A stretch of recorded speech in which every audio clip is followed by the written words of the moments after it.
সন্দেশখালীর ঘটনা আসামের হলে 10 মিনিটে শাহজাহানের হিসাব করে দেওয়া হতো মন্তব্য আসামের মুখ্যমন্ত্রী হেমন্ত বিশ্ব শর্মার। এছাড়াও একাধিক বিষয় নিয়ে রাজ্য সরকারকে আক্রমণ করেন তিনি। পাল্টা প্রতিক্রিয়া তৃণমূলের। বাঁকুড়া জেলা ইন্দাস ব্লকের আকুই হাইস্কুল মাঠে বিজেপির পক্ষ থেকে বিজয় সংকল্প যাত্রা অনুষ্ঠিত হয়। প্রধান অতিথি হিসেবে ছিলেন অসমের মুখ্যমন্ত্রী হেমন্ত বিশ্ব শর্মা। মঞ্চে বক্তব্য রাখতে গিয়ে রাজ্য সরকারকে একাধিক বিষয় আক্রমণ করেন অসমের মুখ্যমন্ত্রী। সন্দেশখালী নিয়ে তিনি বলেন, সন্দেশখালীর মতো ঘটনা আসামের হলে 10 মিনিট লাগতো শাহজাহানের হিসাব করতে। লক্ষ্মীর ভাণ্ডার নিয়ে মন্তব্য করেন অসমের মুখ্যমন্ত্রী। তিনি বলেন, বিজেপি সরকার ক্ষমতা এলে বাংলার মহিলারা 3000 টাকা করে পাবেন। রাজ্যের মুখ্যমন্ত্রীকে নিয়ে তিনি বলেন, মমতা দিদি, আপনাকে আমি বলবো, আপনার 70 বছর হয়ে গেছে, কমসে কম এই বয়সে তো ভগবানের কথা ভাবুন। শেখ শাহজাহানের সাথে আপনার বন্ধুত্ব শেষ করুন। কখনো শেখ শাহজাহান বাংলার পরিচিত মুখ হতে পারে না। বাংলার পরিচিত গুরুদেব স্বামী বিবেকানন্দ, বাংলার পরিচিত নেতাজি সুভাষচন্দ্র বসু। মমতা দিদি ভারত সেবাশ্রম এবং রামকৃষ্ণ আশ্রমের লোকদের ধমকেছেন। আমি মমতা দিদির কাছে জানতে চাইছি, আপনি ভারত সেবাশ্রম মমতা দিদির কাছে আমি জানতে চাইছি, আপনি ভারত সেবাশ্রম রামকৃষ্ণ আশ্রমের লোকেদের ধমকেছেন। আপনি কি কখনো ইমাম সাহেবদের ধমকাতে পেরেছেন? আপনার সেই সাহস আছে? আপনি কি কখনো শাহজাহানকে ধমকেছেন? মমতা ব্যানার্জির উদ্দেশ্যে তিনি বলেন, মমতা ব্যানার্জি তুষ্টিকর রাজনীতি করে পশ্চিমবঙ্গকে শেষ করে দিয়েছে। আসামের মুখ্যমন্ত্রীর এই মন্তব্যের পরিপ্রেক্ষিতে পাল্টা প্রতিক্রিয়া দিয়েছেন ইন্দাস ব্লক তৃণমূল কংগ্রেসের সভাপতি শেখ হামিদ। ইন্দাসের আকুই থেকে মিলন পাজা রিपोर्ट MBS न्यूज। भाई और बहनों, आज आप लोग देखिए, कल ममता दीदी ने भारत सेवाश्रम और रामकृष्ण आश्रम का लोगों को भी धमकाया। मैं ममता दीदी को पूछना चाहता हूं, आपने रामकृष्ण मिशन को धमकाया, आपने भारत सेवाश्रम को धमकाया, लेकिन क्या आपका हिम्मत है कोई चुनाव और कोई इमाम को धमकाने के लिए? आपका हिम्मत है? आप हिंदू को धमकाते हैं, लेकिन कोई चुनाव और इमाम को धमकाने के लिए आपका पास शक्ति नहीं है। आज आप बंगाल में रामनवमी करने के लिए भी आप अनुमति नहीं देते हैं, और आप हमारा हिंदू को संस्था को आप दिन रात धमकाता है। लेकिन आप कभी कोई चुनाव और इमाम को धमकाया है? कभी आपने संदेशखाली के लिए शेख शाहजहान को आपने धमकाया है? कभी नहीं धमकाता है।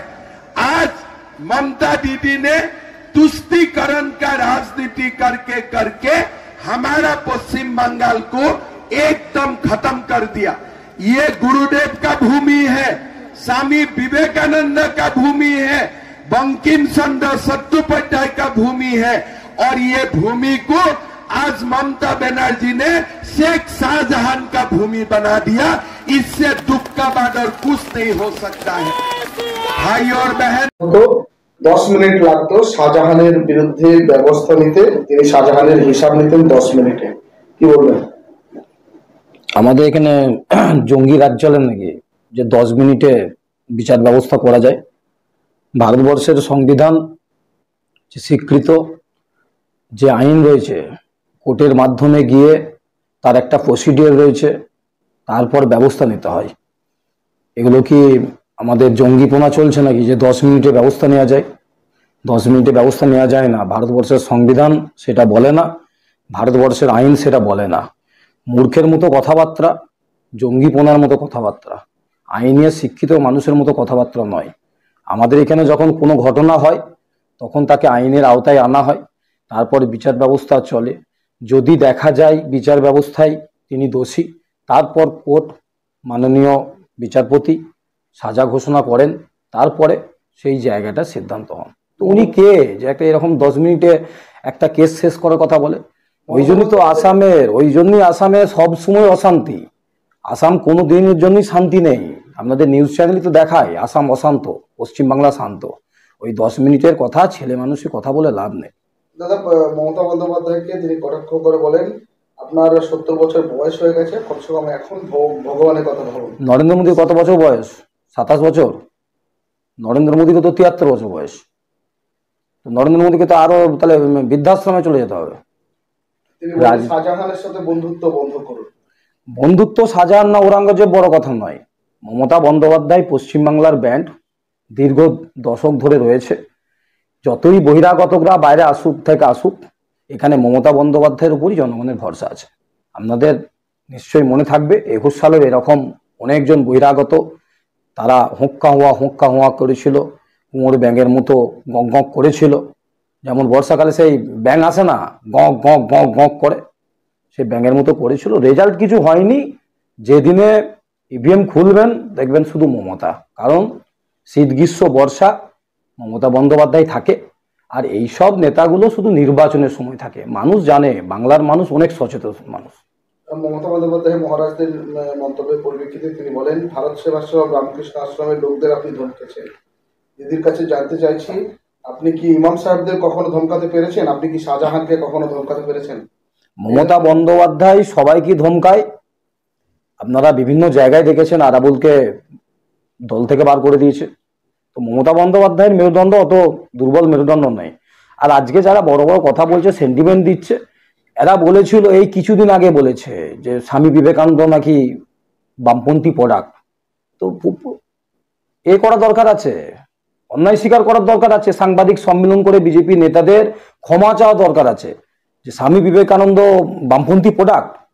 ওদের কাছে আজকে স্বামী বিবেকানন্দের কথা শুনবো, মহারাজদের কথা শুনবো, সব রাজনীতিমূলক কথাবার্তা। বলছে যে তুষ্টিকরণের রাজনীতি করছে পশ্চিমবঙ্গ। তুষ্টিকরণের রাজনীতি বিজেপি করে, সেটা বাংলার সকল স্তরের মানুষ জানে যে কারা তুষ্টিকরণ রাজনীতি করে আর কারা সম্প্রীতির বাতাবরণ দিয়ে রাজনীতি করে। মমতা বন্দ্যোপাধ্যায় একমাত্র রাজনীতিবিদ যিনি সকল সম্প্রদায়ের মানুষ, সকল শ্রেণীর মানুষ, সকল স্বজাতির মানুষকে একত্রিত চোখে এক চোখে দেখেন। লক্ষ্মীর ভান্ডার নিয়ে মন্তব্য করেন। তিনি বলেন, যেখানে অসমে 1250 টাকা করে দেওয়া হচ্ছে, সেখানে এত দেরি হলো কেন 1000 টাকা করে দিতে? এতদিন কেন দেননি? পশ্চিমবঙ্গে তারা ক্ষমতা এলে 3000 টাকা করে দেবেন। শুনুন, মোদির গ্যারান্টির মতনই 3000 টাকা পাবে। মোদির গ্যারান্টিতে যেমন মানুষ 15 লক্ষ টাকা পেয়েছে, 2 কোটি চাকরি পেয়েছে, কৃষকদের আয় বৃদ্ধি পেয়েছে, উজালা গ্যাস ফ্রিতে পাচ্ছে, রিচার্জ কম হয়েছে, যেগুলো মোদির গ্যারান্টি ছিল, সেরকমই 3000 টাকা পাবে। মানুষ মোদির গ্যারান্টিকে ভরসা করে না, মোদির গ্যারান্টিকে ভরসা করে দেখে নিয়েছে, কোনো লাভ হয়নি। সবাই মানুষ মমতা বন্দ্যোপাধ্যায়ের গ্যারান্টিকে ভরসা করে। মমতা বন্দ্যোপাধ্যায় যা বলেন তাই করেন। মমতা বন্দ্যোপাধ্যায় এবার গ্যারান্টি আবাসের বাড়ির টাকা দিয়ে দেবে 31শে ডিসেম্বরের মধ্যে। বলেছেন অতিরিক্ত 50 দিন কাজ দেবে কর্মশ্রী প্রকল্পে। এই গ্যারান্টি আপনি আজকে তুলে রাখুন, এগুলো মানুষ পাবে। ওই মোদির গ্যারান্টি মানুষ পায় না। আকুই এসে এই ধরনের সার্বিক মন্তব্য কিভাবে দেখছেন? সংস্কৃতি নষ্ট করছে, খুব বাজে বাজে ভাষায় কথা বলেছে। অনেক মা বোন গিয়েছিল হেলিকপ্টার দেখতে, মোটেও সভা দেখতে নয়, হেলিকপ্টার দেখতে অনেক মা বোন গিয়েছিল। সেই মা বোনদের সামনে কি ভাষায় কথা বলতে হয়। বাংলার সংস্কৃতিতে মা বোনদেরকে আমরা দেবী রূপে আরাধনা করি, আমাদের এখানে কুমারী পূজাও হয়। তো সেগুলোকে বলবো, আমাদের যে সংস্কৃতি, সেই সংস্কৃতিকে আঘাত করেছে। এমন বাজে কুরুচিকর মন্তব্য উচিত হয়নি। আমি শেখ হামিদ, আমি ইন্দাস ব্লক তৃণমূল কংগ্রেসের প্রেসিডেন্ট।